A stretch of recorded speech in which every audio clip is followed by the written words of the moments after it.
Hey, Michael, welcome to the show.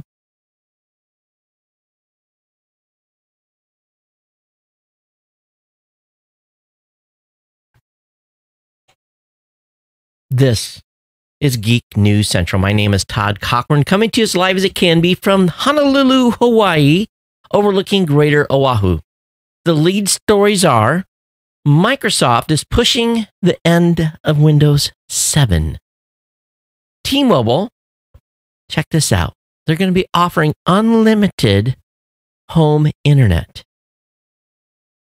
The Apple event that's coming on Monday, definitely not about hardware.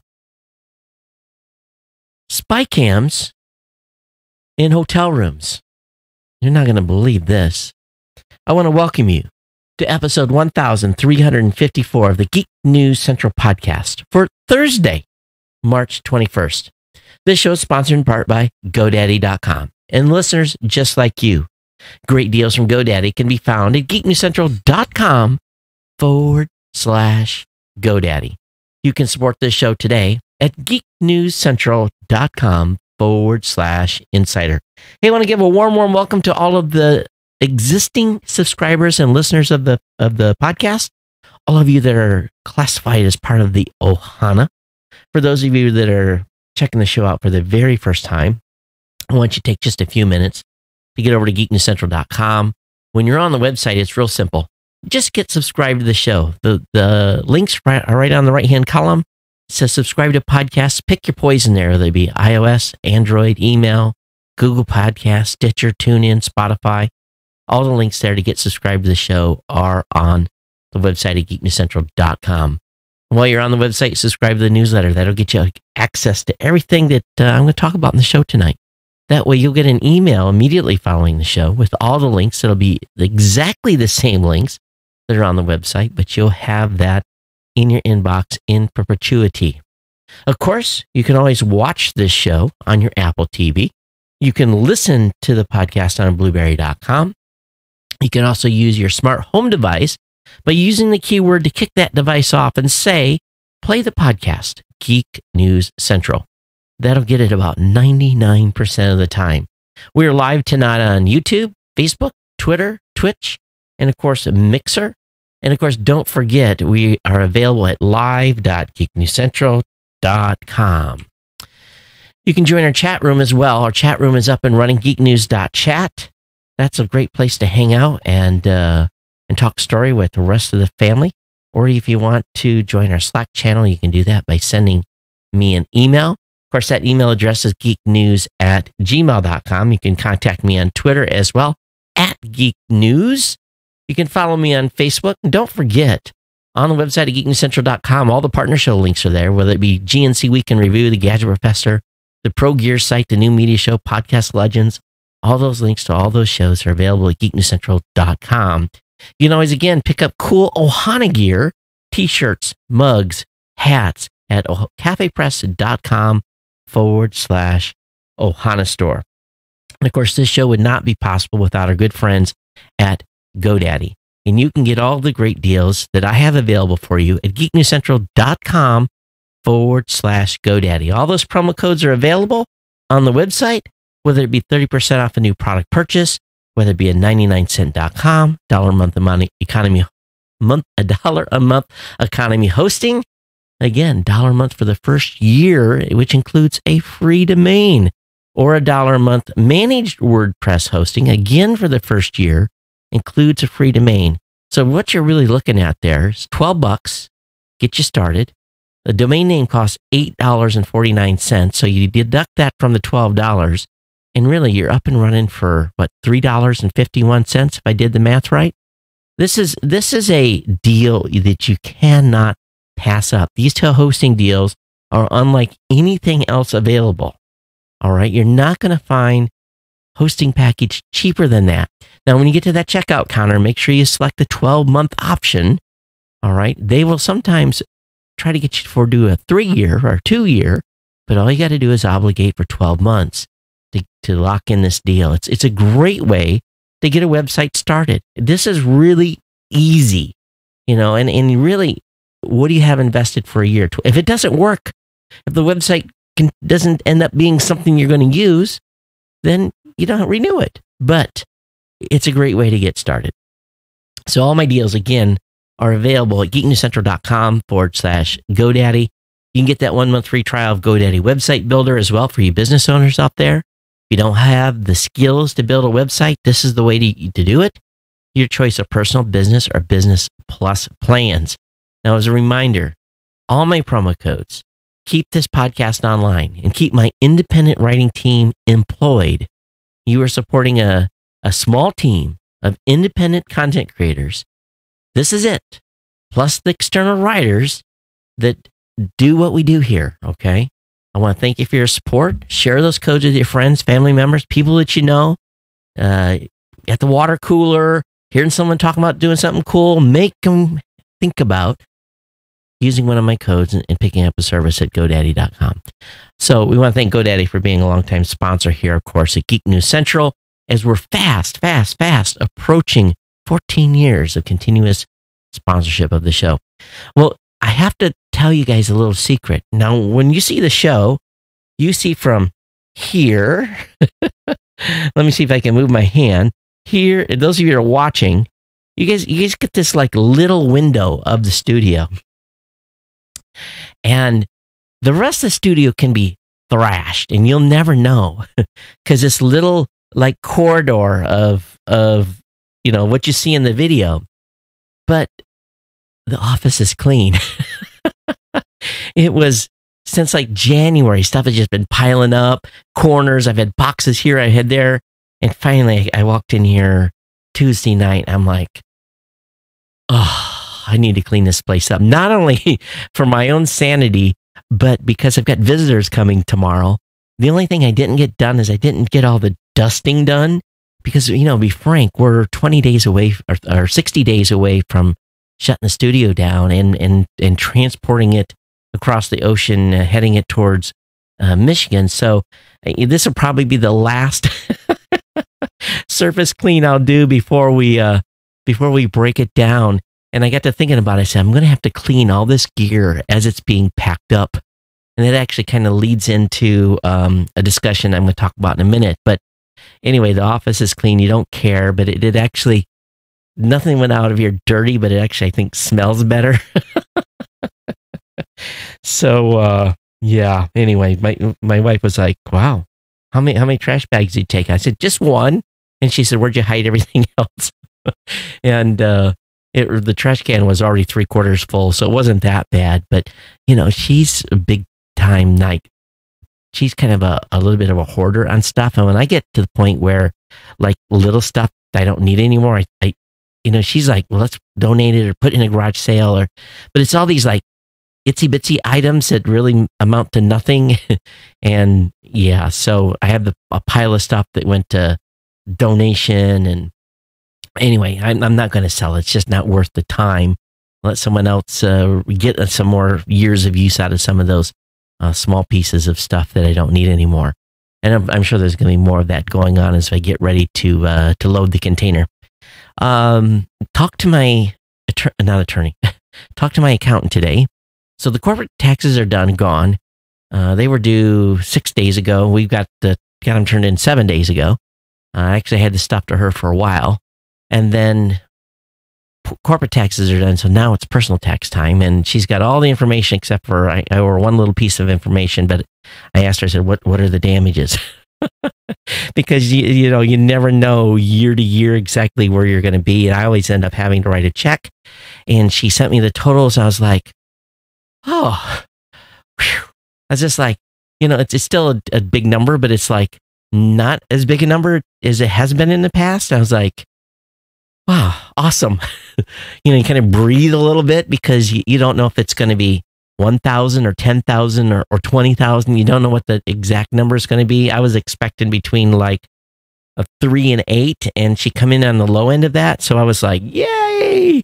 So, yeah, that it's nice to know that I'm not going to have to go out and, basically sell one of my kids to pay my tax bill. But that's where we're at, and I guess we're about done. I did do some calling around, on this journey here of getting ready to move. I called some because I was kind of like, I don't want to pack this thing out. But the more I call and the more I talk to people that do packing, the lady says, oh, yeah, we'll send 3 people over, 8 hours, $209 an hour. And plus packing materials. I'm like, 3 people, $209 an hour for labor? And I'm going to pay for packing materials on top? Okay. Called the next place. Oh, yeah, we can send 2 people over, $180 an hour. And I'm like, what? Are these people's, what? What kind of business? 109, and I'm sure there's insurance and liability and workman's comp, and I understand, but $90 an hour for someone? That is a way big markup. So I'm going to continue to do some asking around. I've got a lead on a couple of people that do it on the side. And if worse comes to worse, I'll pack this thing out for $1,600. No way, no way, no way, no way, no way, no way, no way. You know, under 1,000, okay, go for it. But it's just like a room and a half, maybe 2 rooms max. No, sorry. It's crazy money to do packouts here. So I'll keep you informed on how the hunt goes to find someone. I do want to do one thing though. I want to have a little contest, and it can't be a big contest because I'm budgeting for the move and for the new studio. But I want you guys to think about a new studio design. And what I've really got to work with, my canvas is just imagine, I'll get the dimensions for you, but we're going to have a one room that is basically the length of the building. And I'll say that's like 20 by 30. Let's just, that's kind of the idea, 20 wide by 30 deep. And it might be a little deeper than that. And then on the other side, there's about 15 feet and the same length down the hall, maybe not 15, maybe 12, but it's subdivided. And what they used to have in this building were a dentist was in there. So we had little exam rooms that really they had short walls. They didn't have full-size walls that went all the way to the ceiling. And they had some sort of a curtain in between. The curtains are gone. But there's 3 of those little, maybe by like 10 by 12 rooms. There's a hallway too right there. So there's not a lot of room. You might have an 8, usable area, 8 by 12. So there's really a potential here for, have some office space and then 3 or 4 sets. And I want you guys to think about that. I don't want to tear the building up too much, but I'll see if I can get a little stick drawing written out so that you guys can kind of see. And I want you guys to think about what we're going to do with the new studio. It's not just for Geek News Central. It's for the new media show and developing new shows in this space. So I have a little contest. We got to call it something too. We're going to have to come up with a name for the new studio. And so I'll let you guys think about that a little bit and start percolating that through your head. In about a month from now, I will announce an official announcement for the game or for the contest. And then we'll let everybody submit their ideas. And then we'll have 2 or 3 levels here of winners. And probably offer up some cash. And I would assume that's going to be the easiest thing to do. Maybe even some prizes. I don't know. We'll see what we can come up with. But I want to have a little new studio contest. Think about what we're going to do. And I don't want to break the bank in redesigning this space that I'm going to be in. We're going to build it out little by little, but at least we can do a couple of sets initially and let you guys think about it. I got enough cameras and stuff from over the years to probably do 2 full lockdown studios, but I definitely want to have something that will move. So anyway, just think about that. And these are going to be definitely video studios. And, green screen, whatever, backdrop, this whole thing is changing here for those of you watching, for what it's all going to change. So, we've got a blank canvas. Everything in this room is actually going. So even these old black cabinets I've got back here that I've had for, oh my gosh, I've had these since, well, Natalie's 27, so I've had these 28 years. If they don't get busted on the way, they're going to go into the building, and who knows what they're going to be used for. But everything in here, which you guys, you've seen some pictures online, it will go. So just think about that, all right?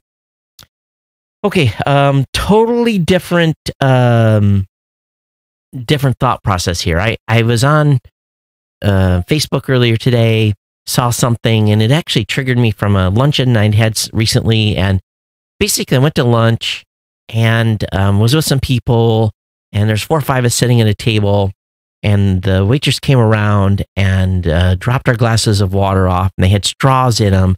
And one of the individuals in the at lunch got really pissy, and he grabbed all the straws up and kind of made a scene and made the waitress take the straws back, and got in my space, got in my food space. And this is the second time this has happened over plastic straws.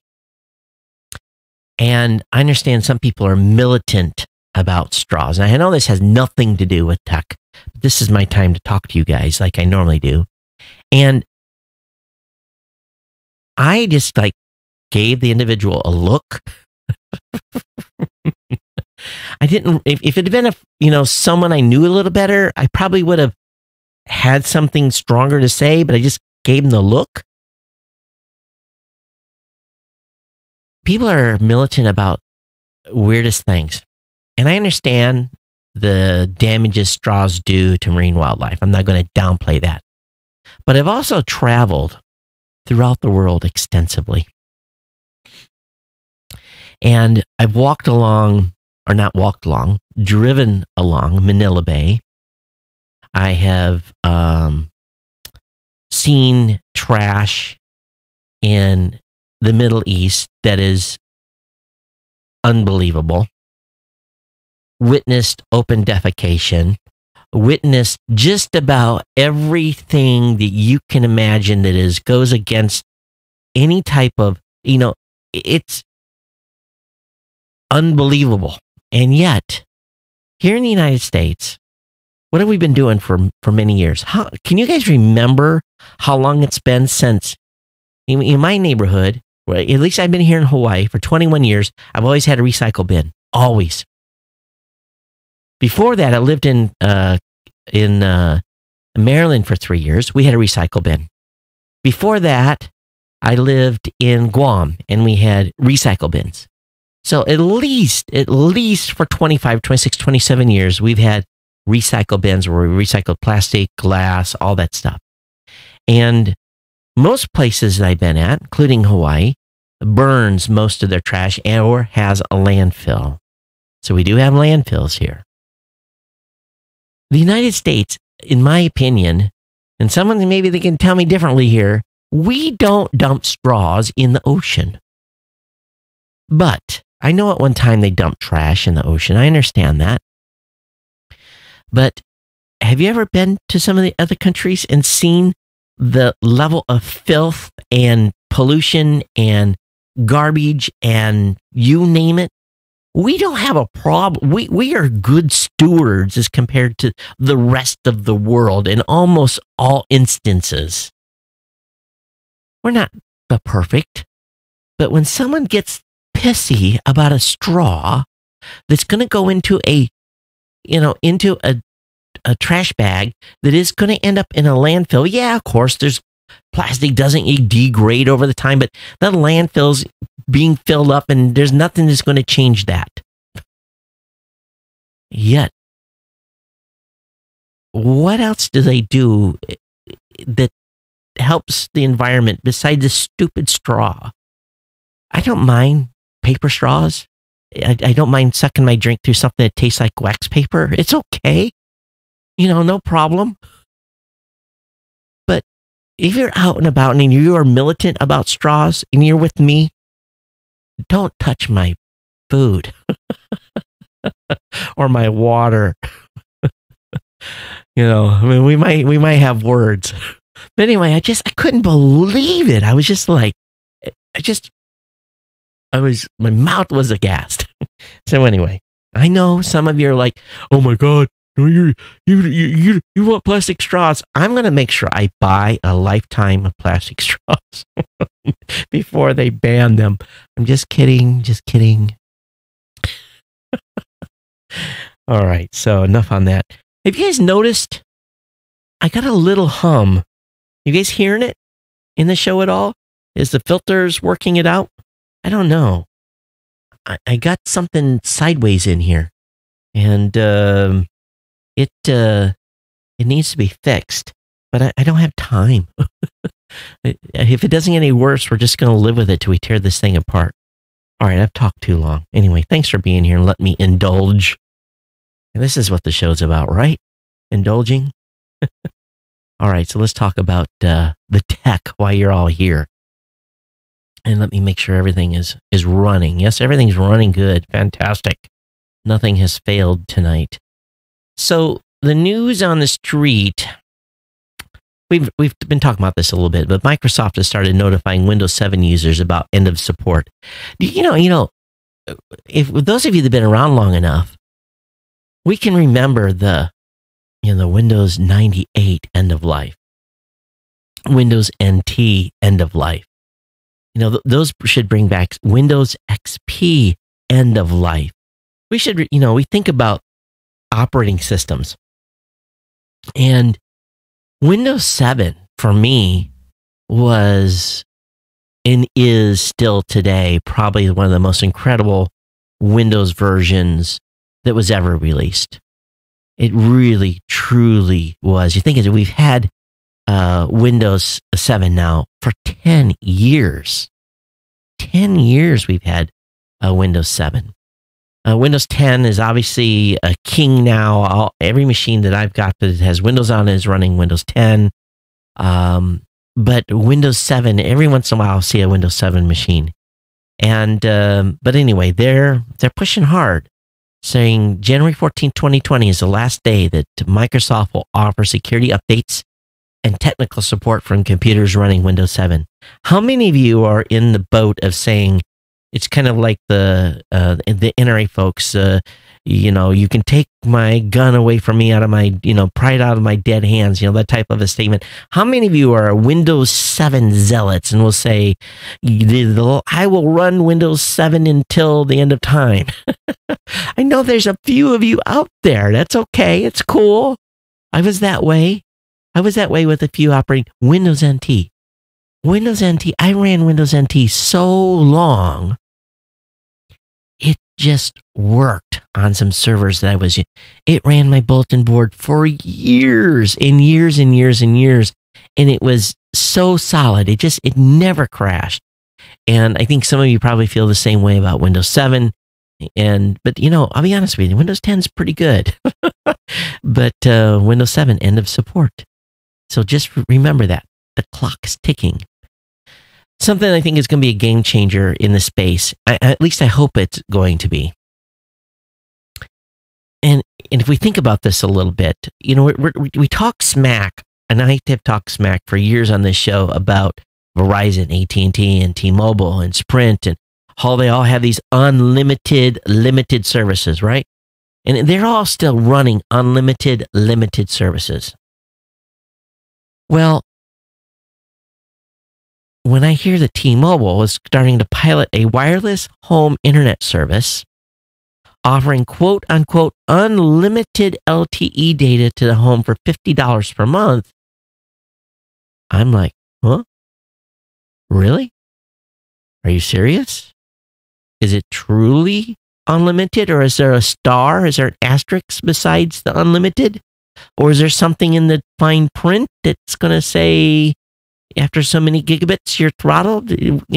So T-Mobile says it plans to reach just 50,000 homes by the end of the year, primarily in rural markets with limited internet options. T-Mobile, please, please, please. 49082. 49082 is the area code. that I want this at, please, please, please, please, I beg of you, T-Mobile 49082 is the area code for this. Please, please sign me up for this trial. Now, the pilot service is meant to test T-Mobile's ability to deliver a high-speed home internet connection ahead of its 5G rollout.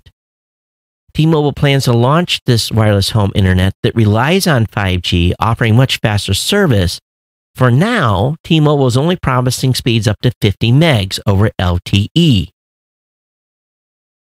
Compared to what 49082 has right now. Again, T-Mobile 49082 is the zip code. Whereas the 5G service is supposed to deliver over 100 megs. And for many folks in rural America that do not have a good broadband connection, this is exciting. Now, the real story here is T-Mobile's pending merger with Sprint. T-Mobile said earlier this month that it would deploy 5G home internet service if its merger was approved, and it's launching this pilot. So there's a little bit of gamemanship going on here. At least in prove that this will happen, the unstated threat is that if the Sprint merger doesn't clear, T-Mobile will not launch a 5G home internet service at all, depriving the market of much needed competition in the home internet space. For those of you that are on 1 gig, 500 megs, 200 megs with a wired connection to your home, this is probably not something that you get excited about. We've had wireless home internet before, but those plans have largely went away through mergers and acquisitions, and they could never get to the speeds needed to satisfy people. But if you are in a rural area, and this is, I know I'm already like asking questions, how much to get the fiber? See, it's a mile and a half. I know where the high-speed connection is. It's a mile and a half to get fiber, and I'd almost dig the trench myself. A mile and a half isn't too bad of digging, as long as I have to bury it too deep. But they're going to want it deep. So how much is it going to cost me to get fiber a mile and a half? Probably more than I can afford. But I'm going to be asking the question because where I'm going to be putting my head to sleep at night, the internet is not fast. And that's why the studio will be where I can get high speed. And but when I hear this type of stuff about T-Mobile offering, you see, for me, if the studio is 12 miles away and I can have 50 megs for Netflix, uploading videos, that kind of stuff, perfect. So I'm hoping that this is a start where we can have rural broadband serviced by the mobile carriers and actually come up with truly unlimited. Will it happen? I don't know. Don't know. So, Michael, I don't know what who makes your IEM molds? What is an IEM mold? I don't know I don't even know what that is. What's an IEM mold? Don't know. Okay, so anyways, exciting stuff with T-Mobile there. Yeah? It could really be a game changer. All right, so Monday, what do we want? What do we expect from Apple's streaming video event? Well, they've been announcing hardware all week. Talk about that later. But can Apple really take on Netflix, Hulu, and Amazon? They got the cash to do it. So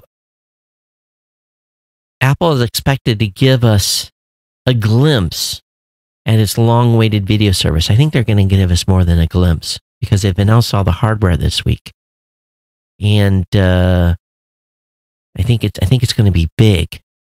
At this point, we know for certain Apple is laser focused on producing original shows, and the company spent over $1 billion in 2018 on content. But it does still far less than $8 billion that Netflix has spent. So, we talked a little bit about this on the last show, but the Apple TV is definitely going to be front and center on this. But one thing is for sure is Apple does one thing really well. It sells other people's TV services very good. So I don't think Apple, and I agree with Ari Code on this, I don't think Apple is going to be taking on Netflix yet. And I think if they're going to be helping other people sell streaming video subscriptions and taking care of the transaction, Apple may also sell its own shows, which we would expect, at least as part of a bundle of other services. But for now, it's being expected that Apple's original shows and movies should be considered expensive gateways, not the core product. Now, that is much less exciting than Apple takes on Netflix in the streaming wars, but I think it's going to be an accurate description here, because a lot of people didn't want to play with Apple. So Apple has to kind of go alone a little bit by tying in some people. And we'll see who it is. Amazon's been successful with this. Facebook is bullish on TV. YouTube is bullish on TV. And I'm paying for YouTube TV right now. Matter of fact, my son is getting nervous. He says, Dad, you need to buy HBO. Game of Thrones is starting. So I'll probably, buy the HBO package for, until we get through Game of Thrones. So we'll see here. And time will tell. Now, Apple's been working with Goldman Sachs on a joint credit card as well. You notice all these companies are getting into banking? Because there's a lot of money in banking, because people don't pay off their credit cards like I do. They accrue interest. And guess what happens when they accrue interest? It's like free money, especially if we got the type of cash laying around that Apple does. So we'll see what happens here. They can earn a much higher percentage of return by, charging you 13, 14, 15, 16, 20% on your credit card than it can in, investing it. So we'll see. We'll see what happens with this. But lots of partners, lots of wholesale retail relationships. And of course, Netflix has already said we're not part of the story here. But knowing Apple, they're going to have something to surprise us all. So we'll keep an eye out. Now, I love gadgets just as much as you do. And I actually saw my first or second good Facebook ad. And what it was a device that you could use. You could walk into a hotel room and you hold up to your face and you look around the room in it, and it will detect the LED of a camera lens. A lot of these cameras are being hid now in clocks, in just about anywhere. They're hiding little LED cameras, and if you look around, you may not see it. It could be behind a screen, a variety of places. But this little device allows you to look around the room and look for the LED light. You can see it very easily to see if someone is secretly recording you. And I thought, whoa, that's ladies. That's probably something that you'll want to look into. But it's not only the ladies that are affected. Listen to this. 2 people have been arrested in South Korea over secretly filming 1,600 hotel guests with spy cams. South Korean authorities are investigating 2 more over a spy cam website that live streamed 1,600 hotel guests without their knowledge. The men installed small 1mm lens cameras into items ranging from hair dryer holders, wall sockets, and then streamed the footage online when people could pay a monthly fee to watch. The rest are part of South Korea's epidemic of what's known as molka, which is the secret filming of women in public places such as toilets and changing rooms, but sometimes even in their own homes. Last summer, tens of thousands of women took to the streets of Seoul over the epidemic, which saw 6,470 cases reported in 2017 alone. up from 1,353 cases in 2012. And what started the protests was because a male had been photographed secretly when he was modeling nude for college students. The lady was arrested, whereas no man had ever been charged. Of the 5,400 people arrested for spy camera offenses in 2017, only 2% faced jail time.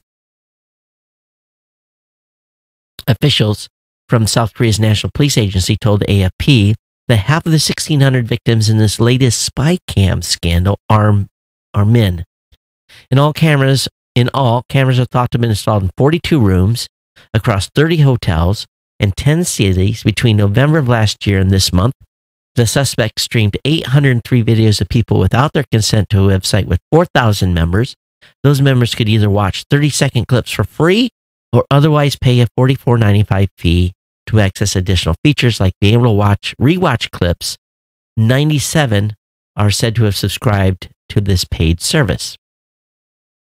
Police said the hotels are not thought to have been complicit in the activity. Now here's the sad part. In total, the suspects earned the equivalent of $6,200 from the subscriptions. If convicted, they could be forced to pay as much as 30 million won, about $26,000, and face jail time of up to 5 years. Okay, so if this is a big deal in South Korea, how much of this is going on in the rest of the world where this really hasn't been talked about too much? I know, being a techie, when I walk into hotel rooms, I kind of do an eyeball. I look around, and I stay in enough Hilton properties and so forth that I pretty much know their default electronic packages and Marriott's as well. But I never thought that they would be putting stuff embedding them. And if you think about it, it's pretty invasive.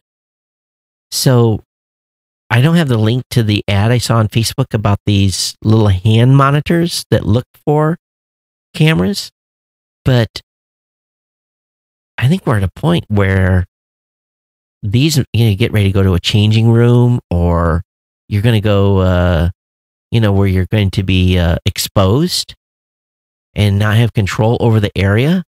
These devices to do our own recce to make sure these rooms are not essentially bugged are probably going to have to become more commonplace, because it's just disgusting. There are a lot of effing weirdos out there in a big way, It's the ultimate peeping Tom. They don't peep through the windows no more. They peep through digital cameras. Sick out there. But I'm surprised they only had that many people actually subscribe to the service. So it wasn't like they were making a lot of money over it, considering the cost to actually deploy it probably was more than that. And somehow they had to keep it hooked to the internet. I don't know how they did that. So that's curious in itself, right? All right, moving on here to a more positive message. The U.S. Postal Service has revealed the stamp for the moon landing's 50th anniversary. And I want some of these. These are cool, and they debuted yesterday. So make sure you get to the post office and pick these up. But they're really, really slick, and they're forever stamps. But I want to 3 or 4 sheets of them for sure. How many of you collect a lot of stamps? I used to collect a lot. Matter of fact, I've got a pretty good collection someplace, along with a penny and quarter, and I've got some coins. That's one of those things where you scratch the back of your head, like, where the heck is it? One thing I can't find right now is I had some Amazon gift cards here. Can't find those. And I can't find the title to my CX-9. There's some place around here. I'll find them, but it's one of those things when you misplace something, you're like, where did that go? It makes you go, there's only so many places it could. But I know the shredder isn't one, because I'm pretty prolific about making sure I check stuff before I run it through the shredder. It's in some envelope here. But it sucks when you can't find stuff that is around. But yeah, I have to find my stamp collection. I guess maybe I'll find it during the pack out here. Or maybe the unpacking. That's where you find it mostly. All right, after a prolonged quiet period, the sun let off an explosion yesterday when a new sunspot fired a small solar flare lasting over an hour. The high-energy blast caused disruption for some radio operators in Europe and Africa, but it was accompanied by a slower-moving massive cloud of charged particles known as a coronal mass ejection, CME, and will deliver Earth a glancing blow this weekend. So keep an eye. Those of you that live in the basically upper half of the United States, specifically Wisconsin, Illinois, Michigan, Indiana, Ohio, you're going to have a good chance of potentially seeing the aurora over the weekend. And definitely those of you in the UP and upper Wisconsin are probably going to have the best chance to see this. So keep an eye out this weekend, all right? The best tune-up utilities for 2019. This is funny because I am in the process of doing a review for IOLO System Mechanic. And it's actually one of the software packages that were reviewed by the folks at PC Mag. You'll have my review up probably sometime next week, but I don't know if it's biased or not, but they gave the application 4.5, and not stars, but circles. So I'll let you know what I think of IOLO. There's probably another way to pronounce that. System Mechanic, and I'll let you know how it works on my Windows 10 machine here. So, but anyway, I have the PC Mag review up in the show notes for you, all right? Right, the MPAA says streaming video has now surpassed cable subscriptions worldwide, but cable TV still rakes in more money. So, in 2018,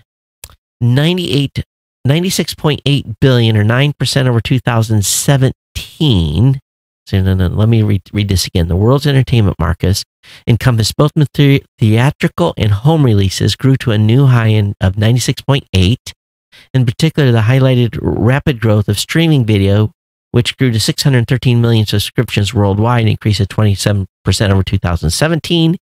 And let me look here. The international theater box office grew to 41.1 billion.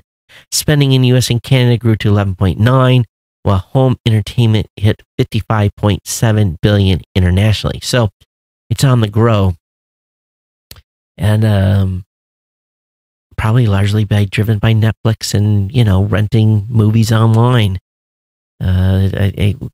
Because people are still rather stay home. My son yesterday, he's actually leaving tomorrow morning to go to his national media protection contest. He'll be there all next week in Seattle. So we hadn't seen Captain Marvel yet, and he wanted to go see Captain Marvel. So we went to the, I guess, 6:45 of Captain Marvel, and boy, I tell you, the new Captain Marvel, she should kick the butt out of Superman.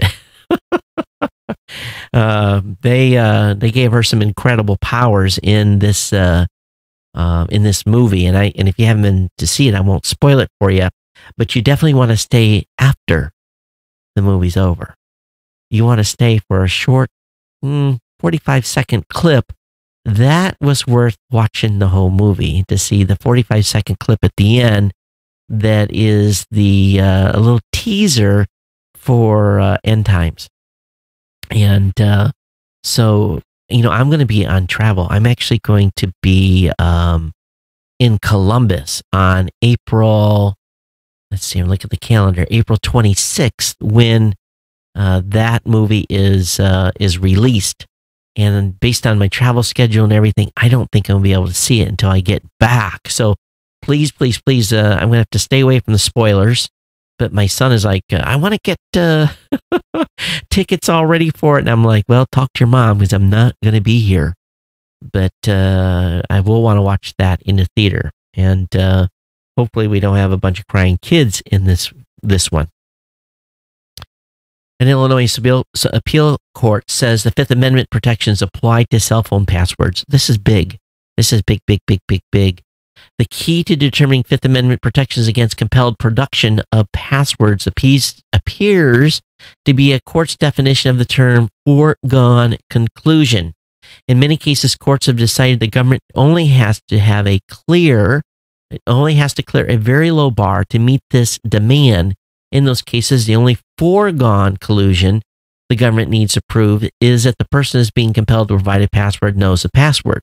Once the government has linked the person to the locked device, it can get on with compelling. Now, so if the court decides to raise the bar, which we think this ruling implies, it gets far more difficult for the government. In few cases, the government's been asked to show it knows the evidence it seeks can be found in the locked device. Even if it meets this requirement, it can't just start throwing the court orders at criminal suspects. This foregone conclusion directly implicates the Fifth Amendment. The government is no longer simply asking someone to unlock a device. They're actually asking someone to provide them with evidence that could be used against them. Now, this is the key. The government is no longer asking someone to unlock a device. It's asking them to directly provide them with evidence that could be used against them. So when you plead the Fifth says, it basically gives you the right to shut your mouth and not say anything that may incriminate you. It has its own connotations because you've decided you're not going to say anything.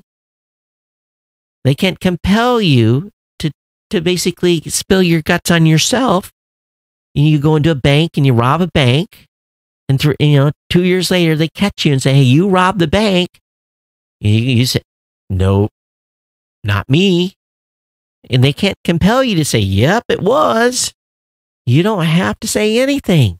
You have the when they read you your rights, they say you have the right to remain silent.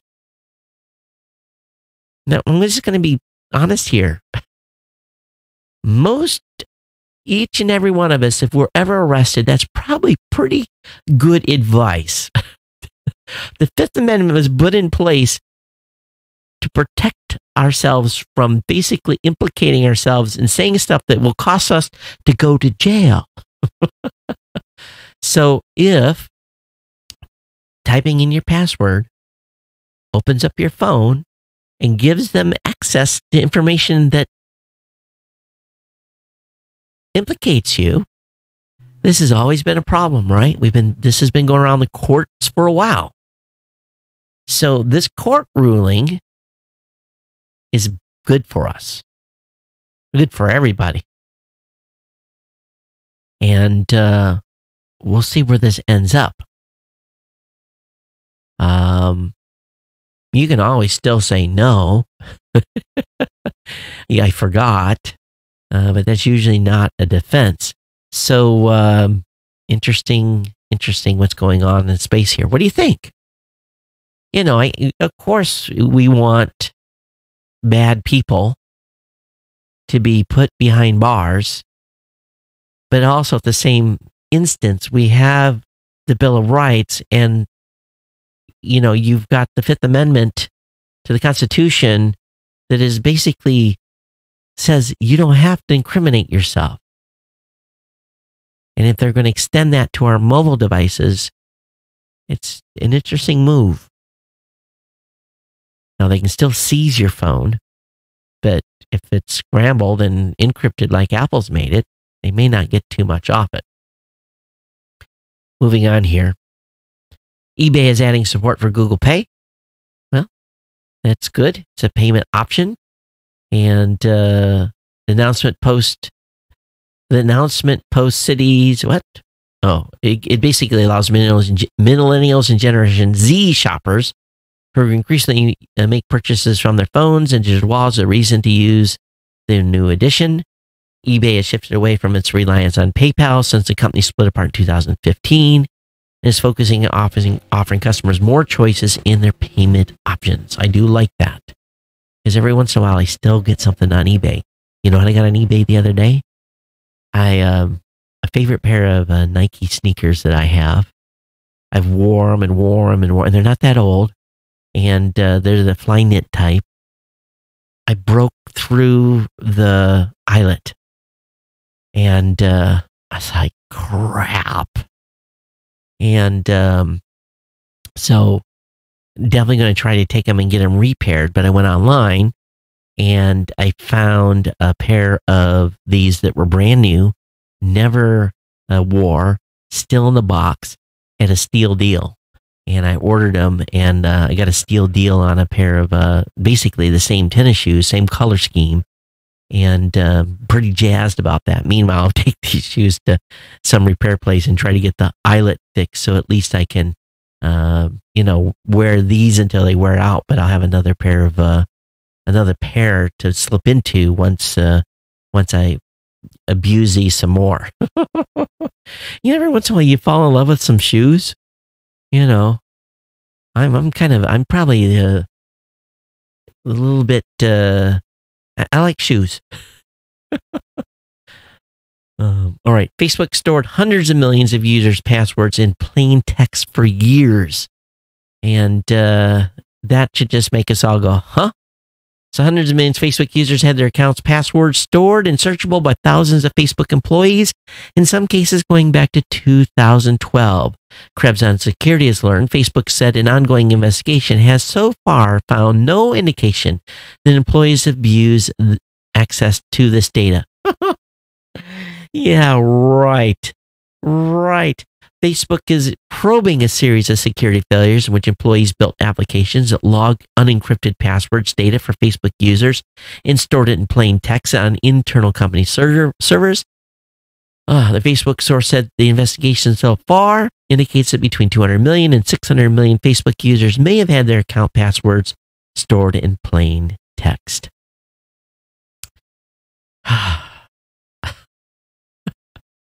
Really? Really? How did that happen? How did that happen? It makes you go, doesn't it? All right, Ford is investing $850 million to build electric vehicles in Michigan. To boost its electric vehicle production, they're going to go into its Flat Rock, Michigan assembly plant. I don't have no idea where that's at. Maybe, I guess, is Flat Rock a town in Michigan? I don't even know my own state, but to do so, the company will also hire 900 employees incrementally through 2023.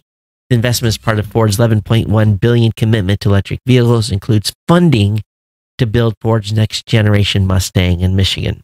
All right, so here's the question. I'm asking you guys a lot of questions. I'm not buying a new car. I'm going to buy a used car. Probably 2016.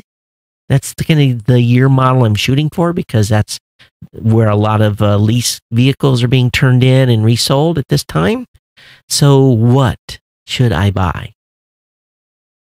And I'm thinking SUV. I'm thinking not a full size, like a mid-size SUV, something smaller than a CX-9, something I can put gear in. So a crossover. I want something with some good gas mileage. I was looking at Ford, but you guys have a bunch of vehicles out there. What do you love right now? What vehicle are you absolutely in love with? In a 16 model is what I'm looking for, what I'm thinking. And again, I'm leaning Ford, and I'd love to have an Explorer, but they don't get great gas mileage. They really, really don't. Like horrible gas mileage. I'd like to have something at least 20 and above. And if it's a crossover, it gets a little more. Let me know. What do you guys think? What should I buy? I'm doing like CarMax shopping now. I'm shocked. Here in Hawaii, we pay a premium for vehicles. I'm just like, that's it. And again, it's all relative, but I'm just like, wow. I was really kind of surprised, to be honest with you here, okay? Okay, so moving on. The Nebraska flooding seen from space. Boy, oh boy, lots of water. If you live within those flood zones, I'm really feeling for you. There's a lot of that going on right now. but the satellite pictures are pretty impressive from that. This will make you all laugh just a little bit. The AT&T boss got a robocall during a live interview, and his Apple Watch rang, and he looked at it and hit the, basically go away button, and he basically said, "Yep, I just got robocalled." How he knows he got robocalled beats me, because you're doing business. The other day, or last week, I counted them, 82 robocalls.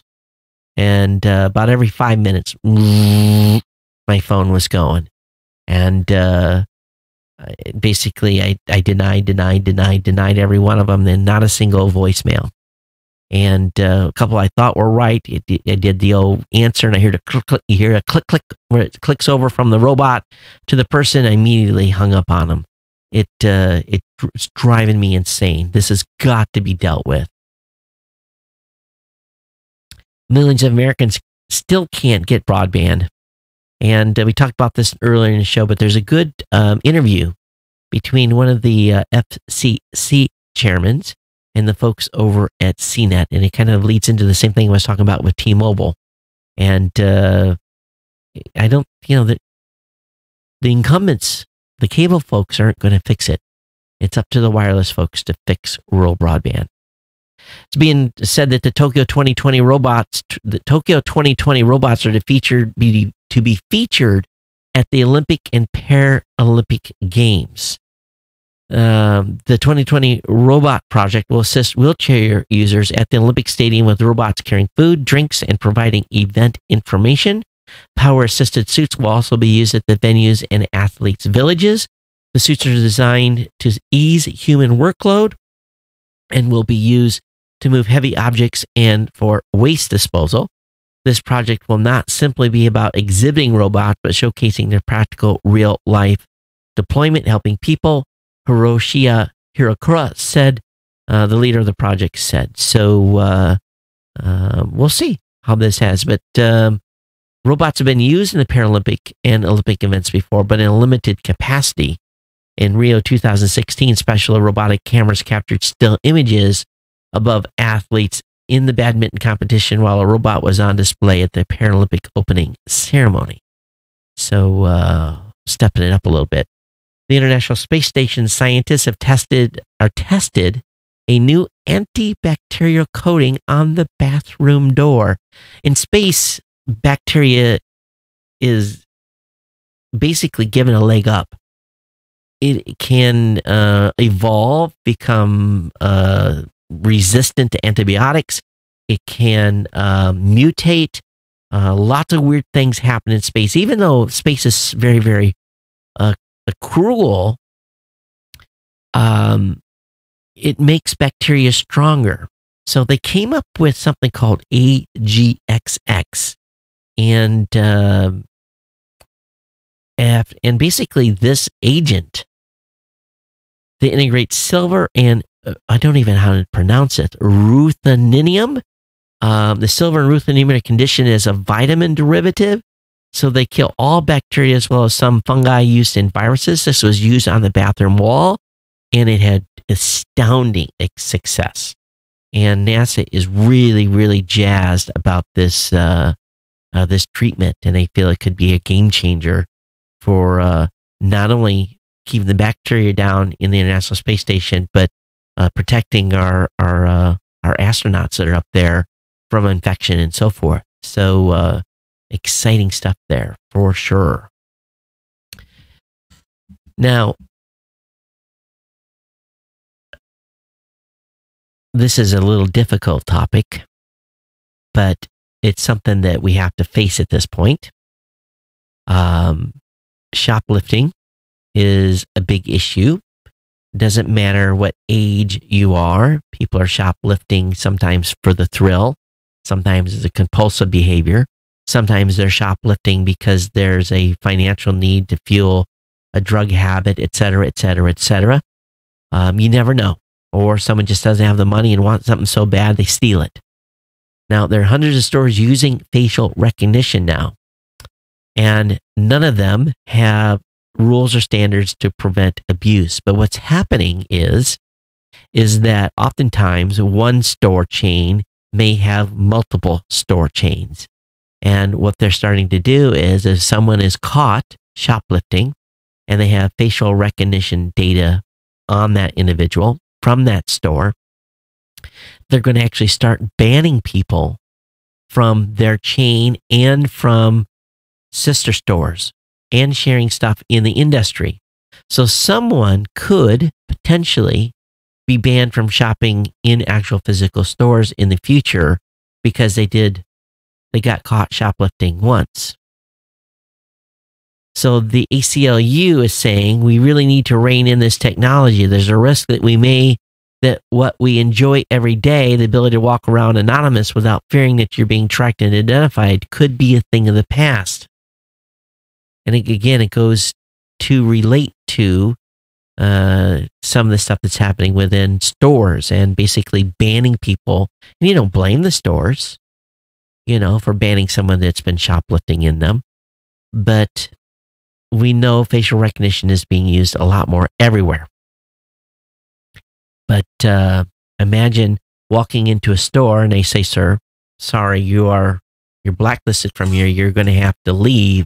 And it turns out that it's because of a shoplifting at a store you did 5 years ago, and you're now on some blacklist. So makes you go, just a little bit, doesn't it? A little bit of how-to here. If you want to save some money on airline bags, lots of ways to do it. I'll have the link up in the show notes for you to check that out. Also, we're running just a little bit behind. Actually, no, we're doing good for time. The new iMac has been updated with the latest processors and optional Vega graphics. So what has been changed here? Well, the 2019 iMac update was a spec refresh only. There's no design changes. The 21.5 and 27-inch 4K and 5K iMacs continue to use the same ultra-thin slim body design. There's also no updates to display, which was refreshed in 2017. But Apple said that the best Mac display offering 500 nits brightness and 10-bit dithering is still in place. But the Apple 21.5-inch iMac has been updated with Intel's 8th generation chip with up to 6 cores at the high end, while the highest and 27-inch iMacs feature Intel's 9th generation chip with 8 cores. They say that the 21.5-inch iMac is up to 60% faster than the previous generation model, and the 27-inch iMac is up to 2.4 times faster. And for the first time, Apple's introduced the Radeon Pro Vega graphics in both 4K and 5K iMac models. In the 4K Macs, the Radeon Pro Vega graphics offer 80% faster graphics performance, while in the 27-inch model, the upgraded option provides 50% faster graphics performance. And of course, you're going to be probably paying a little bit more for that because the base price starts at $12.99 and $17.99, and you want to add the Radeon Pro Vega graphics. Ka-ching, ka-ching, ka-ching, ka-ching, ka-ching, ka-ching, ka-ching, ka-ching. So anyway, link will be up in the show notes on that update. As well, the iPad mini was updated. And they're basically saying there's no competition to this device in its size and class. The iPad 4 mini came out in 2015, and it really hasn't even been mentioned since. So this is a big update. So the new iPad mini starts at $399, and it's of course got a faster processor in it, and all the same specs as the larger iPad Air. Solid performance, headphone jack. It doesn't have an exterior design update. It still only uses the first gen Apple Pencil, and it's got a Lightning port instead of a USB-C. And but everyone says it's a killer small tablet. So if you're in the market for a smaller tablet, this would probably be the one to pick up. All right, final article tonight. Amazon is going to launch mobile ads on their website. So you're searching for something for Amazon, you're going to get a mobile ad. I'm shopping at Amazon. Isn't that good enough? Why do you need to shove ads at me, Amazon? Please.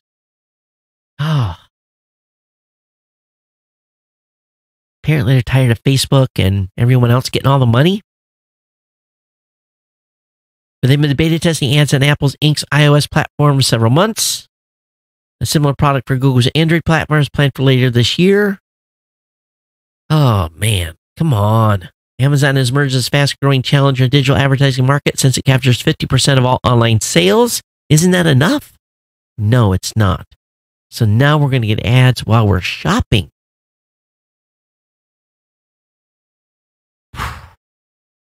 Enough said.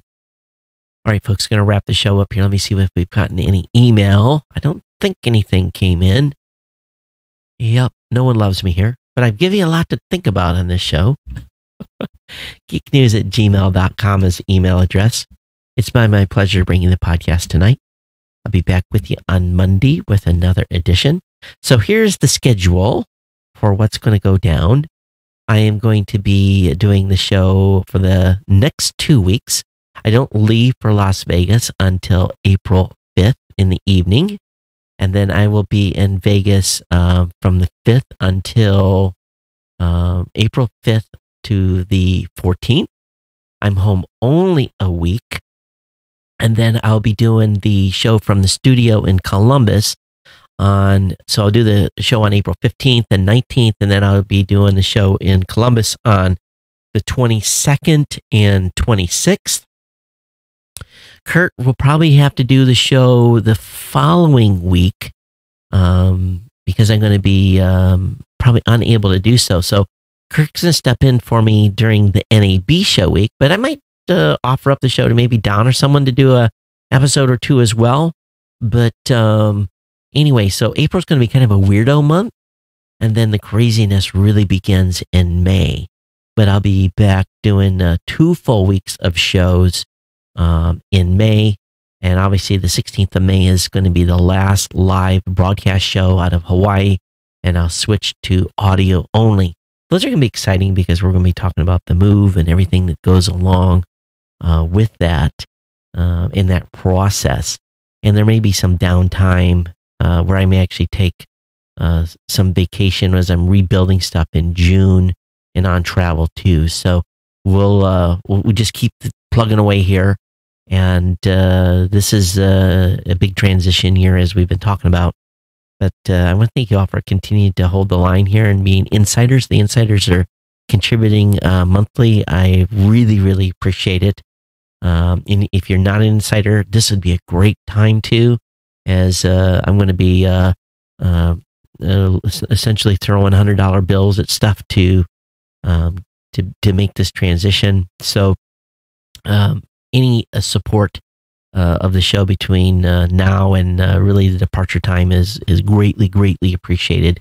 Again, it's been my pleasure to bring you the show tonight. And please continue to support the sponsor, GoDaddy, geeknewscentral.com/GoDaddy. And thank you for being part of the Ohana and hanging out here. Anyway, I'll be back with you on Monday. Everyone take care. We'll see you. Aloha.